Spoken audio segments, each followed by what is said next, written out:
Good evening, everyone. Welcome to the Lighthouse, and thank you for coming to what's now become a ritual here once a month of the Lighthouse Conversations. We are incredibly honored to have with us tonight Hashem Montasser, who is a powerhouse in the art world, chief curator of the Pompidou, and a friend. Welcome. Thank you. I'm very honored to have you here and happy to share thoughts on art and artists with you tonight. Perfect. So we are going to jump right in. I don't need to introduce you to Christine. I will say one thing. We'll speak about this a bit later. She has curated the Venice Biennale, the 57th Venice Biennale, 2 years ago. She has created many other shows, including the French Pavilion, the Biennale in the past. Yes, and the Belgian. And the Belgian Pavilion as well. She has pretty much launched the contemporary art division of the Pompidou. Is that fair to say? Yes, totally. Okay. So there's a lot we can talk about. So I'm going to jump right in. We'll start with a little bit more about yourself. So you are French. Your father is French. Your mother is German, correct? Or is it?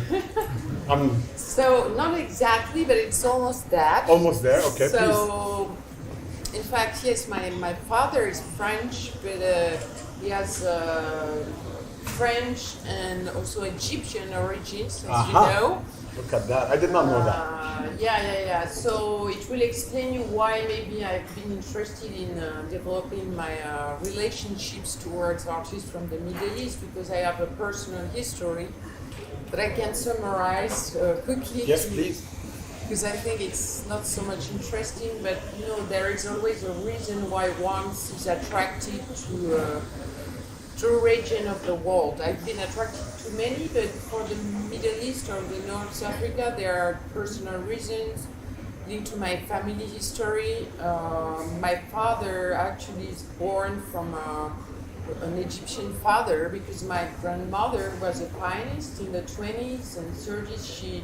She was teaching piano to the young Farouk. That's right, you told me the story. When he was 10 and 11, it was very intense, the relationship, cultural relationship of France and Egypt at this time. And so in some ways I am the product of this cultural exchange, this history, which was including music, but also art, surrealism, for example, was very strong in the 30s. And we had a show at the Pompidou, by the way, from surrealism, about Egyptian surrealism. So that's on one side, and on the other side, my mother has indeed German origin. You're right, my grandfather. But she was also the product of the link of the history between France and the North Africa, in this case. I see. Morocco, because in Morocco was a French protectorate for bad reasons, I would say, colonialism history. She was born in Oujda in Morocco in 1942, and so kept also in her art the Moroccan history and these exchanges. So that's for the anecdote. And she taught history, right, your mother? Yes, she's an historian. And your father was an architect? Yes, that's true. He's very well informed. So, well, you have to do your homework. So, do you feel that combination in any way has relevance to your practice in terms of the aesthetics, maybe, of having a father that's an architect? Oh, yeah, or of course. How do you feel that comes into play when you think about your own practice? I feel that unfortunately it's very true that we are the product of historical and sociological background, each of us. That's the sentence of Pierre Bourdieu, saying that there is a reproduction of social classes in terms of the approach to art. And the latest inquiries have showed that it's still true. In my case, it's totally true, because I am from a family who was very interested into art. In my youngest years, I was already a student at the Louvre. Every Wednesday, I was going to follow lectures. Out of personal curiosity?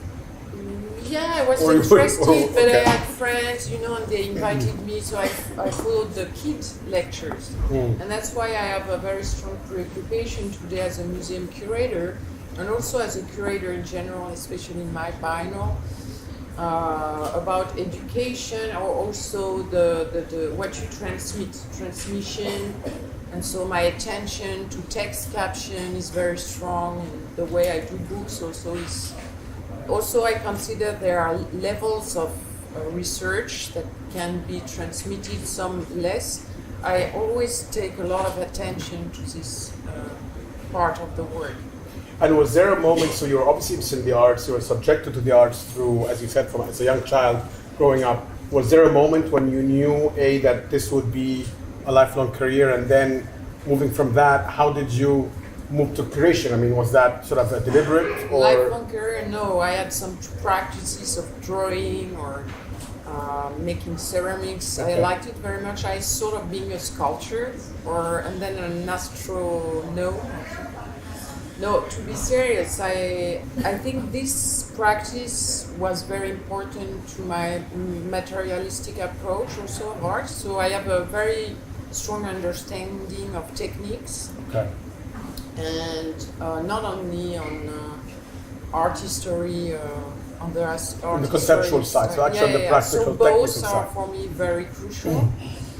But there was a specific event that was very influential to me, so I can say it is that I went to the opening of the Pompidou with my father, who is an architect, was curious to see the building. Oh, when it first opened? Yeah, in 1977 as a kid. And I had a very strong impression, not so much of the building, strangely enough, because this was the big thing in Paris. I remember very well the surrounding, but of the art that was exhibited, and it was so strong. I mean, I know exactly the works I have seen and how they were hanged. Amazing. And I had the proof very much later, 25 years later, when I had the chance to share with Pierre Restany, the art historian, the French art historian, a committee of purchasing works, and I told him about my remembering, and he said, yes, that's true, there was this at this angle. So it was a very strong epiphany with new realism artists. Armand, there was also Bernard Venet with a stack of coal. And what was very impressive to me was this Waterloo's piano. So it's an exploded piano on a red. Was part of the exhibition. And it's part of the collection of the Pompidou. So obviously I had no thoughts about being a curator at this time, and then I saw a show of Tinguely when I was 10, and I played, I was bicycling, like making drawing in this bicycle. So I can say I'm a kid of the generation of Pontus Sultan, who was the founder of the museum, because also not only for Tinguely, who was his favorite artist, but also because they built at the time a sort of platform for kids where you could go and kind without your parents. Experience the art in a way. This was possible. So it was called the Atelier pour Enfants. It was a very new kind of pedagogy from the 70s, including touching objects, which was the Is that still in existence? No, unfortunately now we have a new policy, but it has changed with society, with the fact that you don't leave your kids alone anymore. Yes, and that you don't touch artwork anymore. Amazing. I want to just jump to one step and then get to the Venice Biennale. When you did the French, you created the French Pavilion before, right. And I read this, the New York Times, I'm going to quote here, said about your creation, it was the artist Amri Salah, is that right? Yeah. And the title was Ravel, Unravel. And I'm quoting here from New York Times saying about the creation and your taste is philosophical, poetic, aesthetically accomplished, but with a subtle undertone of politics. First of all, do you agree with the subtle undertone of politics part? Yes, it's subtle in the sense that my personal engagement, I mean on a political level, I think our balance with me and my approach of art with something very much strong and deep, as you understood, is my relationship to forms and to matters and the solution that an artist finds in terms of this not only aesthetic, it would be to reduce too much the artwork. But of course, I've been raised in the 70s with a strong. So this is something you think about when you think about your. Of course, but I am not very. I've seen a generation of curators who have been very much judging artworks with the ethical approach. Okay. And it was at some point the only way to deal with an artwork, whether it was in a way politically correct or not, or addressing social, political issues. And I think it can be part of the work without being the whole point. And sometimes it leads to some excesses on ethical approach to art, denying the diverse aspect of an artwork.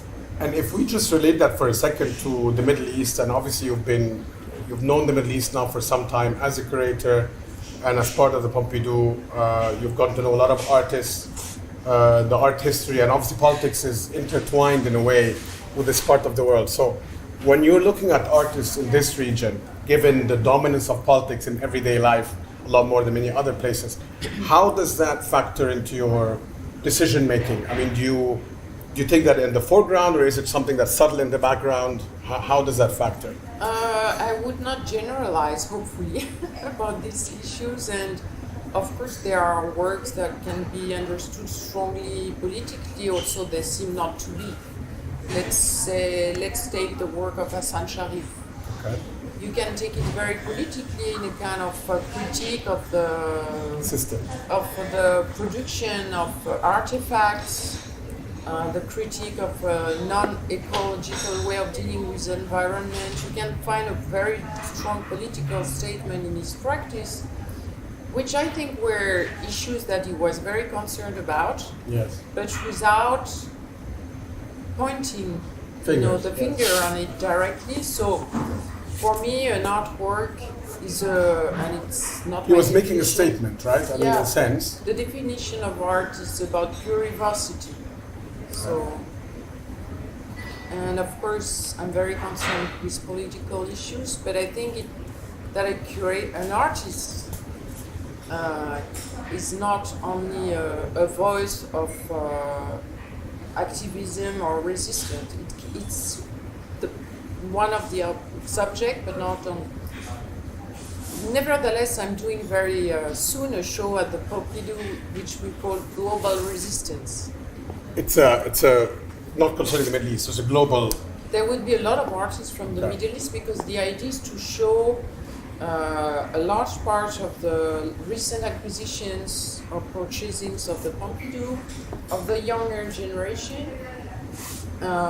For example, Hashem, who is here, we had the chance to purchase in the collection some years ago. So it's clearly dealing with the Palestinian issues and memories. And so there is a political background, but it's not only what he's trying to accomplish in his work. Global Resistance will bring together some artists from North Africa, Middle East, but also Africa, Chinese, because I have been always, I think it's very problematic even to say Middle East. Yeah, to try to categorize.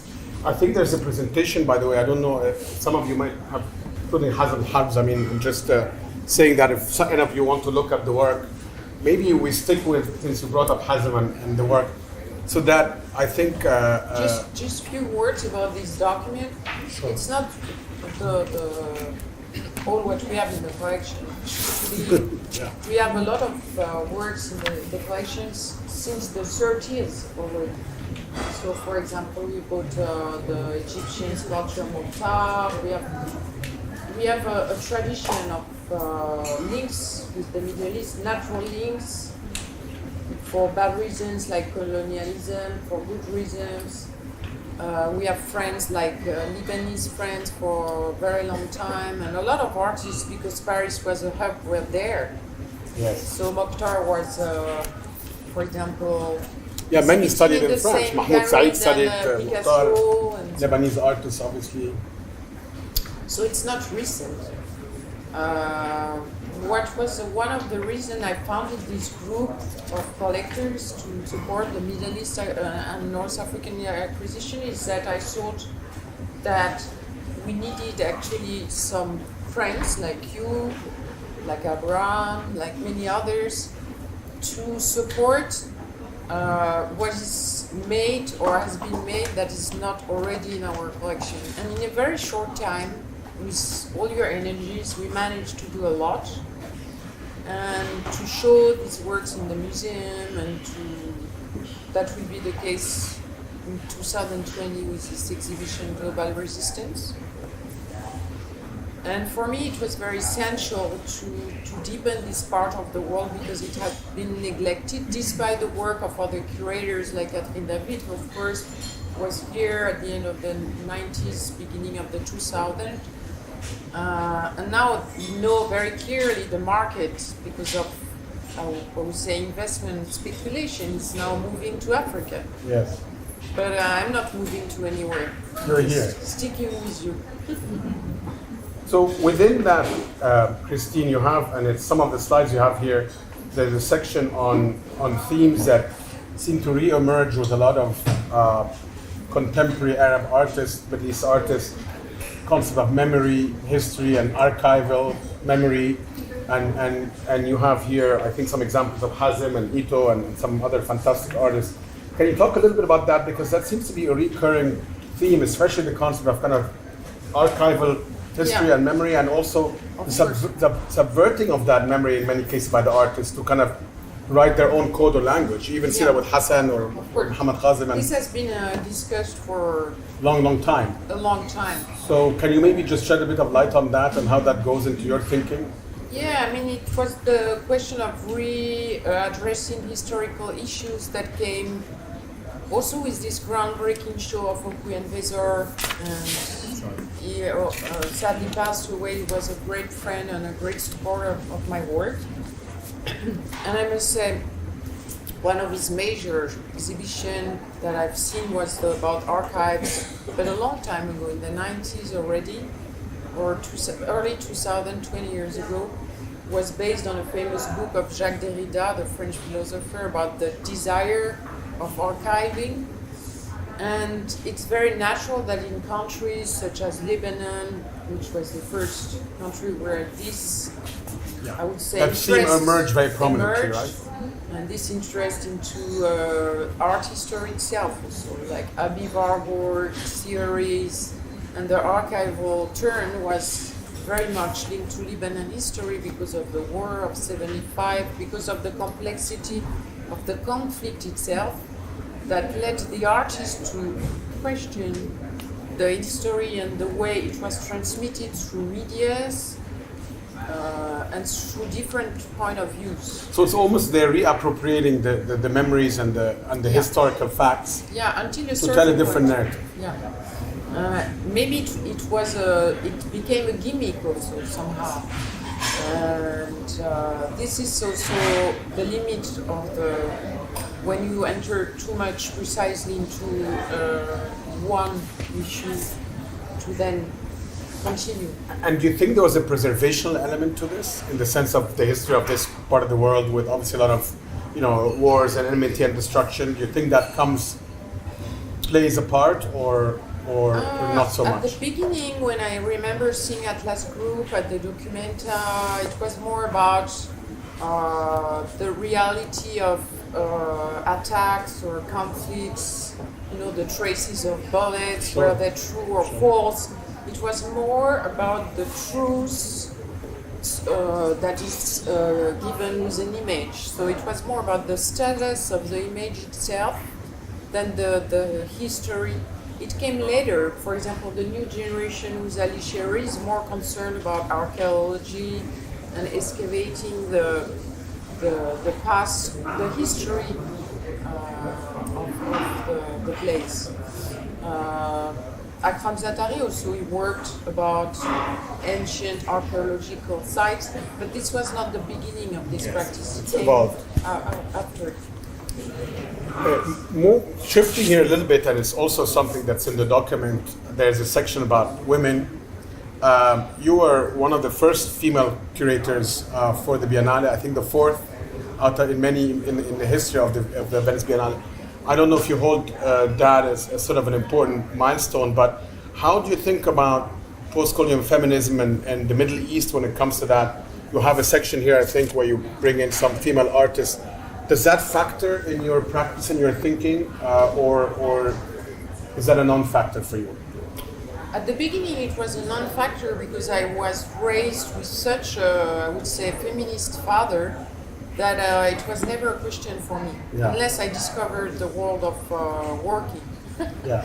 So I realized there was an issue that I didn't had to confront in my house, fortunately, and then my point of view changed because first, I think it's always terrible to be defined not as a curator but as a woman and a curator. So each time the press was asking me during the Venice Biennale, "You're the first woman, blah blah blah.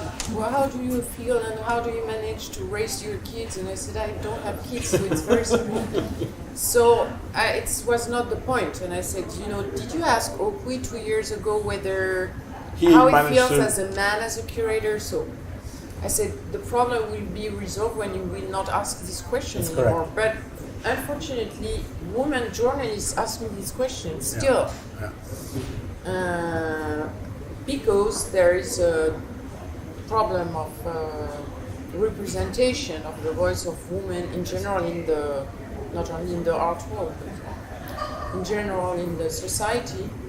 Well, even in a presentation like this, when you have themes, but then you have the stories of women. Yeah, so. I didn't do this PowerPoint, so it's not my responsibility. Okay. But it's not that I would never put women in a section, and I would never count how much women I put in a show, and that's always the others who do it. Okay. And I can do a 100% women show or But show. You wouldn't label it as such? In one particular case, I would do it when it's about art history or about rewriting art history. But my way of dealing with that is I'm not for quotas. Okay. I find it terrible. But maybe I'm wrong because I can see it's very efficient, But I feel very embarrassed that I would be chosen, for example, as a curator because of quotas. I find it terrible. But that happens. They would say, we take this artist because she's female, we need more women. For me, it's the worst thing ever to discriminate curators or artists with their sex or with gender. There is a strong movement actually in the art world, as you know, with a sort of new agreement that has been generated by the Washington National Museum for Women Support, asking colleagues to put or to sign, and the Tate did that. No, to sign a sort of agreement saying that they would put 50% of women in their exhibitions or program. That's what the Tate do. And the Pompidou didn't sign this. I personally think we should support as much as possible women artists, and I do it, but without taking care of numbers. And you think that's an evolution? That is something that happens organically? And you just see in this document very little of what we have done in terms of acquisitions in a short time, only 5 years. And I must thank you for all this. Thank them. Publicly, and reiterate how much it has been crucial for our collection. No, I think this. Just thank you, but I mean, I think it's a whole group level. Just quickly on that, I think that model that the Pompidou has instituted is a very, I think, effective model, where you have basically a group not just of supporters, but also it enables a dialogue. So the acquisition process, I think, becomes more of a dialogue and brings in many different elements. I think that to me is a very important consideration for whether it's European institutions like the Pompidou or even here in the region, to have a more collaborative effort. Yeah, we are, I would say, not so much mundane, but more directly going to the works. Even I would say in the most surrealistic situation, like today we went to a storage, which almost a kitchen, to see a historical artwork that we want to buy. We have a style that is more to go directly to the artist and the works, and also to be in dialogue, which is something very important to me in general, that we can learn to each other. And if we want to criticize imperialism or colonialism, it would be so stupid to come and say, that's what we want, and that's it. That's how it happens sometimes in some museums, but that's not the way I'm thinking relationships in general. Well, I think that's right. Yes, please. I have a curiosity with the way that so you operate, predict having a show scheduled maybe 3 or 4 years in advance, I assume. So with museum shows like at the Pompidou, you must plan shows 3 or 4 years in advance. Depends. How does that? How do you then predict what's happening in contemporary society to coincide with like a response, for example, when their books are well written? I don't predict anything. That's your question. How you predict? Predict or play with what's happening in contemporary society, for example, when it has to be scheduled so well in advance. We are not always scheduled so long in advance. 3 or 4 years. It's more for historical exhibition where we need some important loans. So meaning we deal with international museums like MoMA, Tate, Russian museums. Unless it's a very big exhibition, historical exhibition, we need 1 year. So it's very much more easy to be in phase. And I think curators in general, when they are sensitive, they are not only sensitive to art, but with social issues, sometimes too much in advance.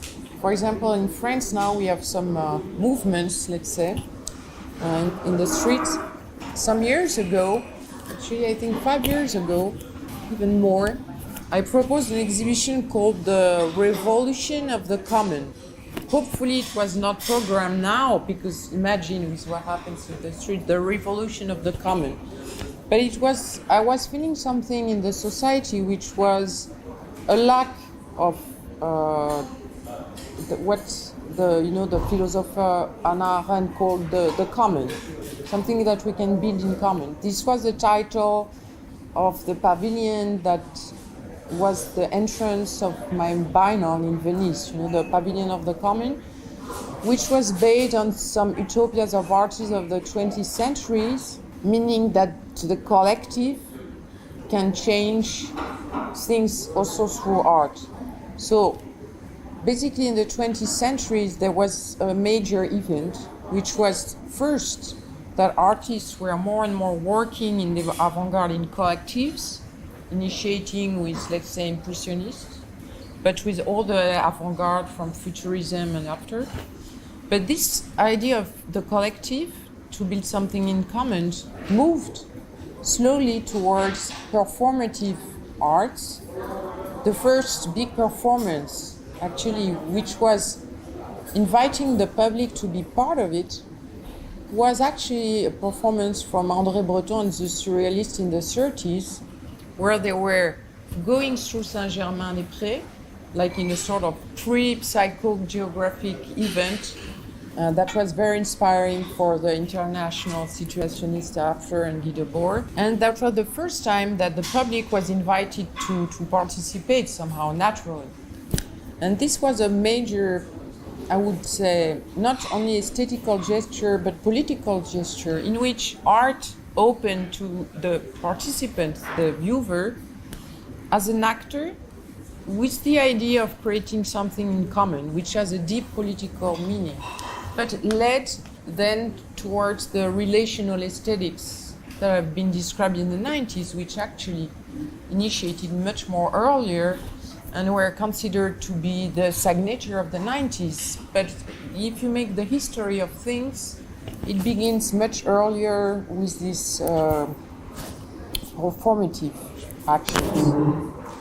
So being in face with the society as a curator means that it's not only about looking at art, but like studying philosophy, history, even prehistory, whatever. I go to all sorts of museums, read a lot of kind of books, even sciences, to have these, I would say, antennas to feel what's happening also in the society and respond to these interests. So, for example, when I decided to do the Franz West exhibition at the Pompidou, I had the feeling it was the right time for the people to receive the exhibition because of the younger practices that I was seeing in young people's studios, going back to sculptures, that it would be the right time to show them these works, that we can call that intuition or a knowledge that comes from a practice. You start thinking about what you're going to acquire as a museum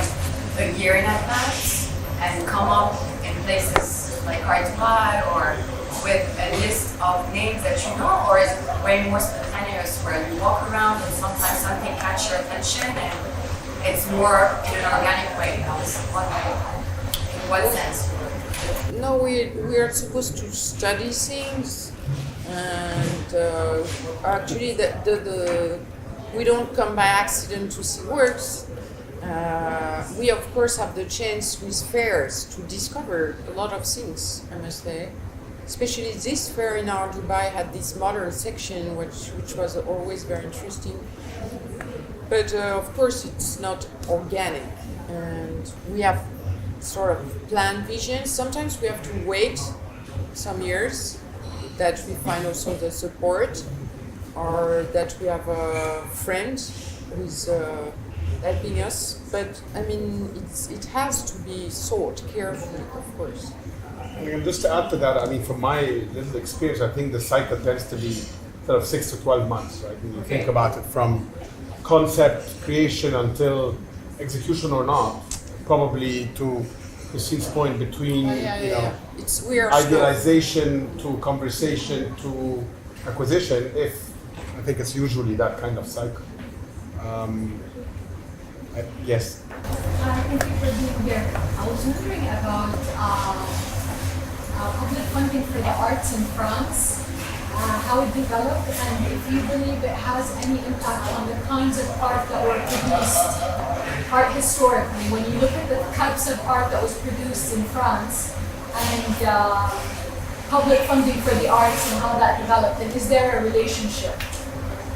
Between what and what, sorry? Between public funding for the arts, if there were certain points in time. The quality of the work, you mean, or what was Not acquired? necessarily quality, but even types, for example. The type of work that was acquired. Yeah, of course. Of course, there is a link, and for the good and the worse. We have a story in France that, as you may know, the good story is that the French Revolution had, as a consequence, the opening of the collection of the king to the citizens, which was a groundbreaking event, 1793. The part that is less positive is that then, with the state supporting the arts, and the contemporary began in 1876. It's the National Fund of Contemporary Art, which was buying art directly on fairs with so-called inspectors. We're going there, there is a famous director of the National School with Cannes. Okay. Was going and saying, we want that. And that's how we built the French collection, for the worse and the good, because if you look back at that, and I know it very well because I work for this National Fund of Contemporary Art, you can find a fantastic, I would say, what was fantastic? There was a very bad Matisse, for example. He was never bought in a good way, but there were also very good Léger. So it's the problem of a state or whatever, a collector buying art, you will always do mistake. Let's say my statistic, it's very personal, it's 30%. from the beginning is very unsure. Then 30% is like this, and then maybe 30% will survive. That's from my 5 years experience with this fund and all what I've seen in deposit or in storage. So making the history of the present has to take this into account and with a lot of humility. Because when you redo history afterwards, you transform it. There is a famous book in France about French art, written by a critic who was living these years. And what she has kept from this history is only the history of the winners, because nobody wants to know about the history of the losers. I did want to do it once. I proposed to the state, why don't we really show what was the history of the 70s by what we were buying at the time. For example, there was a sculpture who was in the storage, and I tried to, as I was in charge of the collection, I was studying what he was doing, and I discovered he got the price of the Paris biennial 71. I was like, my God, I never heard about this guy. I checked this person. He was in the most famous gallery in Paris at the time, with article with the most famous critic at the time, then totally disappeared. And I went to the gallerist and said, you know, I'm studying this guy. Who showed this guy? And he disappeared. And the gallerist was like scared and was looking at me like, oh, you remember this guy? I would rather not remember. So this was a shock for me. I was a young art historian, about how things go fast. And that's, I think, also why I'm not afraid of being slow in some things, because I think we have this tendency with the growing of the art markets in the end of the 90s to try to be, you know, like where we should be or where the other tell you should be, or and that's... Yeah, it was what you were saying earlier a little bit, I mean, you know, about Africa now, for example, Sub-Saharan Africa becoming a... Yeah, but that's only due to speculative movements of money. But they matter, right? I mean, in the overall spectrum. Yeah, but because they inflate prices. As much as, you know... Anything else? Yeah. This art market events, I would say, is that it has opened the world in a way. Yes. The globalization is also due to economy in a positive sense. And it has also opened the eye of the big public to contemporary art, because before the end of the 90s, there was nobody in the Contemporary Art Museum of the States in France. That's why I liked it very much, because there was 2% of people who have ever visited a contemporary art show in France when I was a student. And I found it fantastic because I saw that's, you know, the most, I would say, art age way of entering into the art. You know, you are directly with the artist because nobody cares. And that was the time I had the chance to live at the end of the 80s. Of course it has changed, but also in a positive way, because the public now is more informed because of the press, because the press has talked. Yeah, not only it has begun, I studied that very carefully. The press has followed the economy. And the press has been a huge way of diffusing contemporary art towards a large public. Sometimes in a good way, and sometimes transforming the art into a commodity in a way. And then up, sorry, please. Hi, a question about how does Pompidou and museums in general maintain digital artwork? Like, how's that preserved? Because eventually technology changes, and how do you keep up with it? And I ask because recently, like, MySpace has lost, I think, almost an entire library because they were just upgrading the system, and there was a whole bunch of corrupt files. That's a big issue. So the preservation That's a of very artwork? big issue. Yeah. Conservation. I have a colleague who is not here, called Marcella Lista, who is in charge of the Department of New Media, and before was I think she was the founder of the department, Christine Van Asch, and she was very much involved into that. I've been a lot because I've worked with a lot of video artists and installation, and especially I was very shocked in a way by the fact that in 2007, for the 30 years of the Pompidou, I wanted to show the Chris Marker piece that is in our collection that was precisely about the change of technologies with the computers, the Minitel, which was the pre-internet thing. And the work was not in 2007, so I would say 15 years after its creation, we could not show it anymore. We had to spend at the time 30,000 euros to restore it. And recently, my colleague had in charge to restore it again. So that's, of course, a big issue that needs to think about it carefully. And it's not only about video and new technology, it's about photography. And it's not only about photography, it's about all type of material that contemporary artists use, because techniques or materials have not been so much of an interest for a lot of artists after, I would say, the conceptual turn. And it addresses a lot of issues for the future.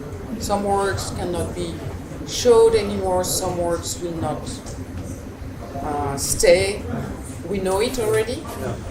So of course I've been preoccupied in my acquisitions about this aspect that very few artists think about, because the French patrimony is supposed to live forever.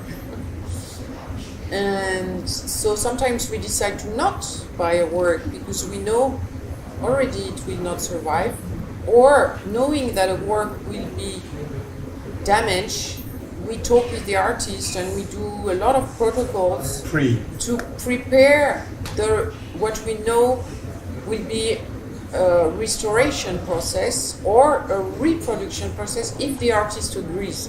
Because of course some artists do think their work, including this destruction process. I believe art has no nationality. Nevertheless,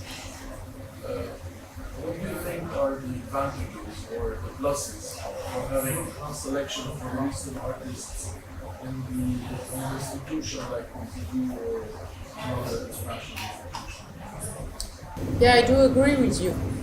I think it's very important for the collection of the Pompidou to have enlarged its vision of art history, and we were not the first, to tell you the truth. Not in terms of museum, but in terms of scholars.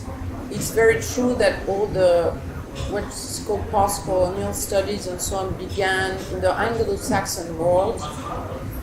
And for some subject, France has been very late, especially post-colonial studies, for obvious reasons, as you can imagine. But also because France is quite conservatory in some aspects. So for me, it was important to rewrite the history, for example, buying Salwa Radwa Choucair. When she was like a student in Paris, she went to the l'atelier de la Grande Chaumière, which actually is next door to my own place where I live. She was going to the studio of Fernand Léger. And then she came back to Lebanon and she became the first abstract artist of Lebanon, or sculpture, and even I would say in the 50s, I would say also in the whole region.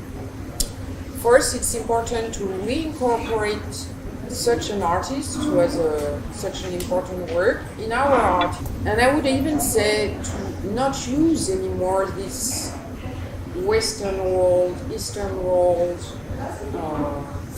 concepts, because they don't mean anything. They mean something when you are somewhere. So if you're in China, the Eastern world is not the same as ours. So there are more political and historical concepts linked to dominations or designation of the enemy or so on. Can I just interrupt here, Christine? So to that concept that you just explained, I mean, because there's obviously this theme of decentering, right? But how do you practically go about that? Because for someone who sits on the outside like myself, when you're looking at it, I think there's still a lot of these normative concepts of, probably Western dictated for many, many years that are still there. But then you hear about the attempt to decenter in general. How do you think, in practical terms, does that For happen? me, it's very natural. Okay. I can understand that it's a. But I'm not deep sure it issue. is across the kind of. So for me, it's natural. So I'm not trying to deconstruct. Sure. Also, I was, for example, there was a first problem in Europe where raised with the idea of the West Europe and the East Europe, Yes, correct. which actually are construction due to Yeah, the political, communist historical. history and the conflicts between the States and Russia. But we were raised in art history with a complete ignorance of the history of ex-Eastern Europe countries, contemporary art. So once I decided, also because the market effects were so strong that it was disturbing to be confronted to such a, I would say, excess of speculation, I decided that I would go to countries that were doing art without money. So I went to all the ex-Eastern Europe countries to see what happened under the Iron Curtain, and this leads me to make a show called The Promises of the Past. Okay.